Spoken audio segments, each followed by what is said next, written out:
लड़कियों के लिए आर्मी ज्वाइन करना कोई दिक्कत नहीं है? कोई दिक्कत नहीं है सर, कोई दिक्कत नहीं है। प्रायोरिटीज उतनी दी जाती है, आप फीमेल है, आपको उसके हिसाब से प्रायोरिटीज मिलती हैं।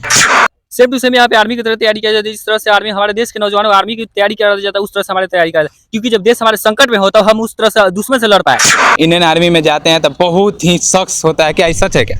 नहीं, सख्त नहीं होता है। एक्चुअली सबके ड्रीम और गोल पर डिपेंड करता है। सर हम लोग में एक कहावत है, जितना रगड़ा उतना तगड़ा। जितना रगड़ा मिलता है उतना तगड़ा होता है, उतना सीखने के लिए मिलता है। एनसीसी में आने का फायदा क्या होता है? फ़ायदा ये होता है कि आप लोग को आर्मी या फिर डिफेंस के किसी क्षेत्र में कुछ छूट मिलता है। लाइक आप जो ट्रेनिंग आर्मी ज्वाइन करने के बाद दिया जाता है, वो उसका बेसिक ट्रेनिंग यहाँ पे हो जाता है, जिससे कि आप आर्मी ज्वाइन करने में आपको बहुत सारे फिजिकल में, रिटर्न में फ़ायदा दिया जाता है। मैम सबसे पहले तो जय हिंद। जय हिंद सर। अच्छा, सबसे पहले ये बताइए, आपका जो कैंडिडेट है, जितने भी बच्चे हैं, जो जितने भी विद्यार्थी हैं, उसकी तैयारी किस प्रकार कराते हैं? सर हम लोग में एक कहावत है, जितना रगड़ा उतना तगड़ा। जितना रगड़ा मिलता है उतना तगड़ा होता है, उतना सीखने के लिए मिलता है। कभी पनिशमेंट, एज अ पनिशमेंट हम लोग कभी किसी चीज़ को सिखाते नहीं, ना कभी सीखे हैं। हम लोग रगड़ा लेते हैं, देते हैं, मस्ती करते हैं, उसी में ड्रिल सीखते हैं। अच्छा, जो बच्चों को और सब पब्लिक के मन में, दिल में बैठा रहता है कि नहीं इंडियन आर्मी में जाते हैं तो बहुत ही सख्त होता है, क्या ये सच है क्या? नहीं, सख्त नहीं होता है। एक्चुअली सबके ड्रीम और गोल पर डिपेंड करता है। अगर आपका ड्रीम है कि कुछ करने का, डिफेंस आपका एडवेंचरस है कुछ मन में, तो आप ज्वाइन कीजिए इंडियन आर्मी को, और बहुत बढ़िया होता है। एक्चुअली अगर सारे लोग अदर जॉब करने लगे जो सिविलियन करते हैं, तो डिफेंस में कोई नहीं जाएंगे। और मुझे लगता है देश के जवान जो जिनका पर्सनालिटी और स्किल है कुछ ऐसा जो कर सकते हैं देश के लिए, वो आगे बढ़कर हिस्सा ले और कुछ बेस्ट करे।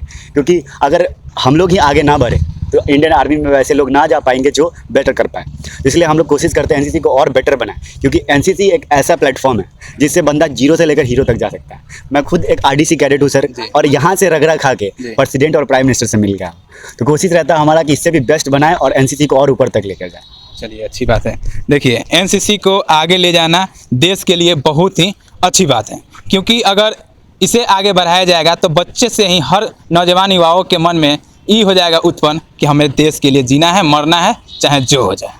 तो बहुत ही अच्छा बातें बताएं जो हर नौजवान युवाओं के लिए बहुत ही अच्छी बातें हैं, और देश के लिए मरने जीने की बातें हैं। और हर नौजवान युवाओं को, जो भारत के हैं, उन सभी नौजवान युवाओं को कसम खा लेनी चाहिए इस वीडियो को देखने के बाद कि हमें जीना है तो देश के लिए, मरना है तो देश के लिए, लवर के लिए नहीं। आपका क्या नाम है? दीपक कुमार। यहाँ पे तैयारियाँ किस प्रकार की जाती हैं?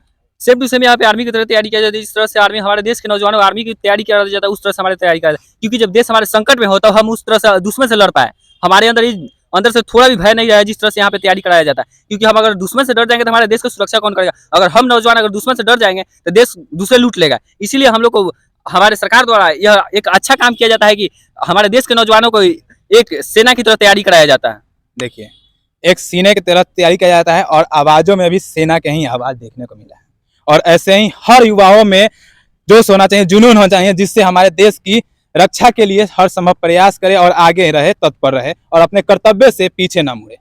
सर, एनसीसी का मेन महत्व क्या था जिसका स्थापना करना? एनसीसी का मेन महत्व ये था, एनसीसी एक सेकेंडरी आर्मी है। अच्छा, लाइक इससे ही बच्चे डेवलप होकर आर्मी ज्वाइन करें या डिफेंस के किसी क्षेत्र में जाए। सर, तो एनसीसी में आने का फायदा क्या होता है?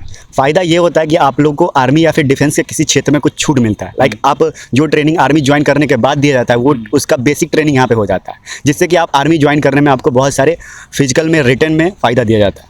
अच्छा, तो मैम यहाँ पे किस तैयारियाँ की जाती है?